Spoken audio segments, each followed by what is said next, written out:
I'm not in the mood for your nonsense, so back off. I won't be handing this child over to someone like you. It was a chilly evening, and news of a severe cold wave had been reported. I was rushing home when I spotted my niece on the way. Something was off about her, no jacket, holding it in her arms. Upon closer inspection, I couldn't believe she was holding a baby. Both looked thin, and their clothes were dirty. Where do you think you're going with a baby in this cold? I couldn't ignore my trembling niece, offering to let her rest at my house. She snapped at me, "Shut up. Who would go to your house?" Despite our strained relationship, I couldn't overlook their condition. I tried to invite them with a gentle tone and smile, but she staunchly refused, citing her distrust. As I attempted to persuade her, a car suddenly pulled up, and to my surprise, my husband stepped out. "Well, it can't be helped. I'll have to take you with us by force." Swiftly, he picked up my niece and the baby, urging me to get in. I protested his forceful actions, feeling like he was kidnapping them. However, he drove on without saying a word. Upon reaching the destination, I was left speechless. I'm Kelly, born and raised in an ordinary family, a 29-year-old housewife married to a man. I have a sister who is 2 years older. Our relationship wasn't bad when we were kids, but things changed after her marriage to a wealthy man. She became extravagant, looking down on us and boasting about her luxurious lifestyle every chance she got. How sad that we can only afford an apartment, while she revels in her big, beautiful house, thanks to her $2 million spending. I came face to face with my sister, who never missed an opportunity to flaunt her shopping sprees and elevated status, and it grated on my nerves. One day, I couldn't take it anymore. "Enough already. I'm sick of hearing about your money obsession. I'm content with my life. Keep your opinions to yourself." My anger boiled, reaching the point where I felt like attacking her. But she just laughed it off, snorted, and casually said, "Oh, so you're jealous after all. How pitiful.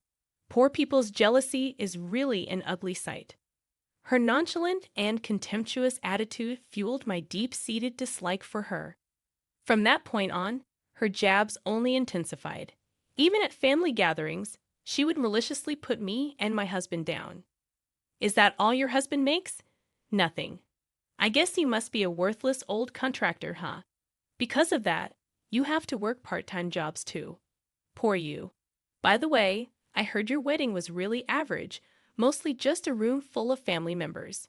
If you compare it, my own wedding was exquisite, huh? A grand event for 100 people, a stunning gown, a breathtaking venue, and the food was first-rate. If only you could have hitched your ride on a gold mine like me." Her greed even led her to try to snatch away my necklace, a singular high-end item that was a beloved gift from my husband on my birthday. She couldn't stand the idea that a poor woman like me had such a nice thing. "How dare a poor girl like you carry a big fashion brand name? It doesn't suit you at all. Actually, it's kind of depressing how that lovely necklace is wasted on you. It would look way better on me, so you might as well give it up."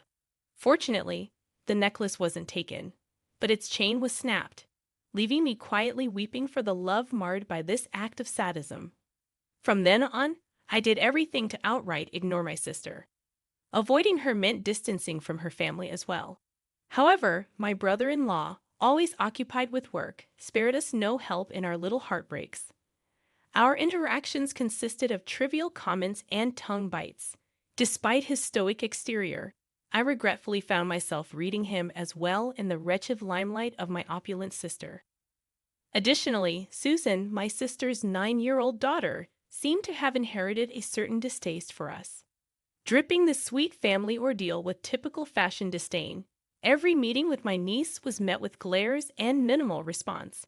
I couldn't fathom what I had done to earn her dislike. When I converse with my niece, the distance between us feels palpable. Although there isn't a particular issue, being treated so coldly by her adds a layer of loneliness. I successfully severed ties with my sister and her family, but I still catch glimpses of my sister's activities through a neighbor who works part-time with me. News had recently reached me that my sister had welcomed her second child, and amidst the hectic life of parenting, She seemed to be happily indulging in her favorite brands. On what seemed like any other peaceful day, with no interactions with my sister, I encountered an unexpected incident. It was the dead of winter, and a severe cold wave was making headlines. Anticipating the snow, I headed to the nearby supermarket, walking briskly with my scarf covering up to my nose. During this cold day, I unexpectedly spotted my niece before she noticed me. Initially contemplating a quick exit, I couldn't ignore something odd about her. For some reason, she wasn't wearing her jacket but was cradling it in her arms. A closer look revealed she was holding a baby, both appearing thin and clad in dirty clothes. Her nose was bright red, and she walked carefully, clutching the jacket around the baby to shield it from the cold. Despite her apparent distress, she was shivering. Concerned, I called out to her, suggesting she come to my place to warm up. Startled by my voice, she jumped, and upon seeing me, she vehemently rejected the offer. "Shut up. Why would I go to someone like you?" Despite her strong rebuff, I couldn't overlook their condition under the cold sky. I persisted, urging her to warm up at my place briefly, promising to drive her home afterward. She continued to resist, adamant about protecting the child and insisting she wouldn't hand the baby over to a person like me. Despite assuring her of my intentions, she refused to listen, clinging to her distrust. As I grappled with how to help them, a car unexpectedly pulled up beside us. To my surprise, my husband stepped out. With a resigned tone, he declared, "Well, it can't be helped. I'll have to take you with us by force." Without delay, he picked up my niece and the baby, urging me to get into the car. As we drove away, he reassured my niece, "Just stay calm, and I won't do anything bad. Please don't thrash about." My niece, subdued by the sudden turn of events or perhaps my husband's stern demeanor, now behaved quietly, though she looked dangerously pale. In the car, my husband assured us he wouldn't do anything harmful as we rushed to the hospital, where a bewildered nurse took my niece and the baby, caught in the unexpected situation. In the waiting room, I couldn't contain my curiosity and concern as I asked my husband, "What's all this about?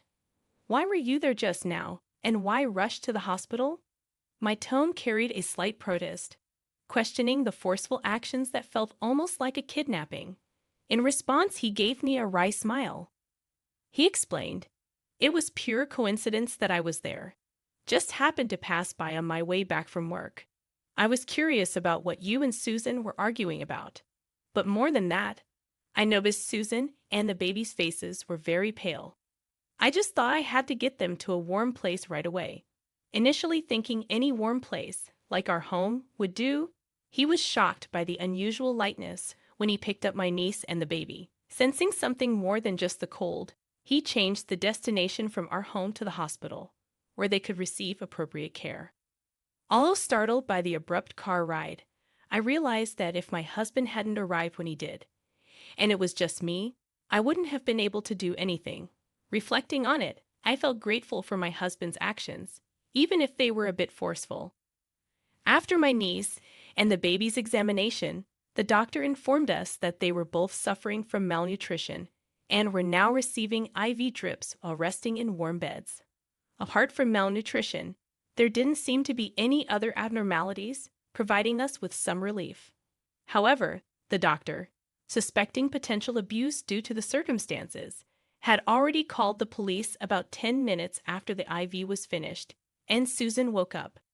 Talking to Susan later in the hospital, she was no longer in a state of complete refusal and could converse normally.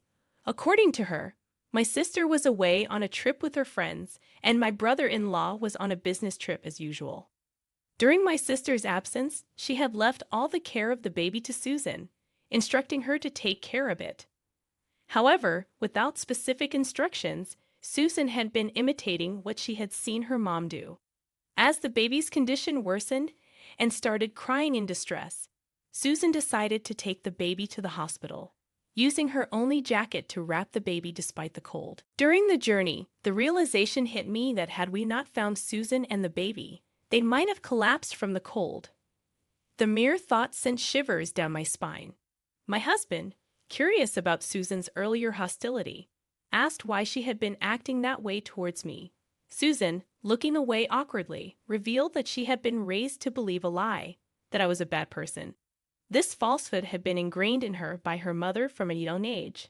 According to Susan, my sister told her that I was bullied by her when I was young, labeling me as a bad person. "So you mustn't get close to her," my sister warned her. For a child, a mother's words are everything, and without verifying the truth, Susan had always perceived me as the enemy who bullied her mom. However, witnessing our genuine efforts to help, Susan began to question her mother's narrative. "Is what Mommy said true? Did you bully Mom?" Susan asked me with direct eyes. I shook my head and explained that my sister and I got along when we were kids. Tearfully, Susan apologized for being so defiant and hating us all this time because of the lies she believed. Understanding the reason behind Susan's long-standing dislike for us brought both relief and a surge of anger towards my sister. Susan revealed that my sister wouldn't be returning until tomorrow, so we decided to take Susan and the baby into our home for the night. As Susan engaged in normal conversation with us, albeit a bit awkwardly, I couldn't help but feel anger at my sister's neglectful actions, leaving Susan hungry and alone at times. After ensuring Susan and the baby had their fill and had gone to sleep, I called my parents to plan the next steps. The following day, with Susan and the baby, we headed to my sister's house. My parents were already there, and my mother rushed to hug Susan and the baby, expressing sympathy for what they had been through. As Susan quietly cried in my mother's embrace, we decided to wait for my sister to return. Leaving Susan with my mother, I went around the neighborhood to inquire about my sister's conduct. Neighbors were outraged when I mentioned my sister's neglect of Susan and the baby, sharing details about her usual cold behavior, often yelling at Susan loudly. Learning that my sister was expected to return home in the afternoon, my parents and I waited for her. I had already called her cell phone, informing her that we had taken Susan in for the night and were waiting at her house. As expected, my sister did not respond to my attempts at contacting her. Without regard for her, my parents and I awaited her return in front of her house. Eventually, she arrived with a few of her friends, scowling at the sight of us. "Huh? Why are you here? And Mom and Dad too. What do you want?" My sister immediately showed her displeasure. Undeterred, I glared back at her and explained the situation. "Last night, we found Susan walking with the baby, so we took them in. I tried contacting you several times, but you never noticed. Besides me, the police and our parents should have also left numerous calls about this incident." Pointing out these facts seemed to catch my sister off guard. Frantically checking her phone, she realized the seriousness of the situation. The color drained from her face as she saw the missed calls from the police. "I have something I need to do after this, so I'll be." "Wait a minute. Where do you think you're going?" My dad grabbed my sister by the scruff of her neck as she tried to flee. Momentarily struggling and thrashing, my sister soon gave up, hanging her head in resignation. Our parents had always been strict about manners and etiquette, instilling in us the importance of upholding such values. Grateful for their guidance, I acknowledged their role in our upbringing. However, my sister never embraced these principles, always finding a way to escape from our parents' expectations. It seemed she harbored an unease or discomfort around our father, perhaps due to his seemingly more severe behavior towards her. In front of her friends, our parents didn't hold back. They vehemently reproached her over her recent misdeeds, and in their time, the mistreatment of her children. They questioned her actions, expressing disbelief at how she could leave a 9-year-old and an infant alone to go on a vacation. "How could you even think about leaving a 9-year-old and an infant alone to go on a vacation? Even if Susan is reliable, she's still a child. Tasking her with the absolute care of an infant is inexcusable. Call yourself a mother. And this isn't a one-off thing. You've been making Susan stay at home by herself frequently. On top of not preparing any meals for her, do you even have any sense of being a parent?" With my sister's past attitude aired out, her friends looked bewildered. "Wait, didn't you say you left your daughters with your family?" The gravity of her actions became evident, and our parents continued to address her irresponsible behavior. The presence of our infuriated parents, combined with my mournful expression and Susan discreetly eyeballing from behind us, painted a bitter picture. The whole entourage seemed to cast scorns at my sister, making it clear that what my parents were reprimanding her for was indeed the sardonic truth. My sister, unable to bear the pressure, continued making excuses, shaking and pale. "No, that's not it. I was told my husband would be at home yesterday," she stammered, resorting to lies. "How do you plan to explain everything up to now?" I interjected. However, before we could delve further, the local constabulary approached us, stating there were allegations of neglect concerning the children the night before. They requested a further discussion at the police station. My sister, unable to muster any form of fortification, was escorted away to the police station. During her interrogation, which was her first administrative disposition of such kind, she was given a grave censure. Ultimately, she was released, with my brother-in-law stepping forward as her claimant. He had hurried back from his business trip upon being informed by my parents. Later that evening, my sister and her husband made their disgruntled entrance. Susan rushed to her father with joy, welcoming him back, and he apologized for making her feel lonely. After putting Susan and the baby to bed, we had a serious discussion. When my brother-in-law demanded my sister explain everything, she looked down with a pale face and made an excuse about needing a change of scenery due to parental burnout. Even so, convinced she was lying, I brought up information I had heard from my coworkers, recounting not only this incident but also other times my sister had acted irresponsibly. My brother-in-law became furious upon hearing this. A quick search around the house revealed a hoard of high-end items hidden in my sister's exclusive closet. Confronted with the proof, my sister reluctantly admitted to her misdeeds. She confessed to lying to her husband about their children wanting to take expensive classes and receiving money for it. Moreover, she admitted to often neglecting the children's care, not just when she was out, but also when she was home.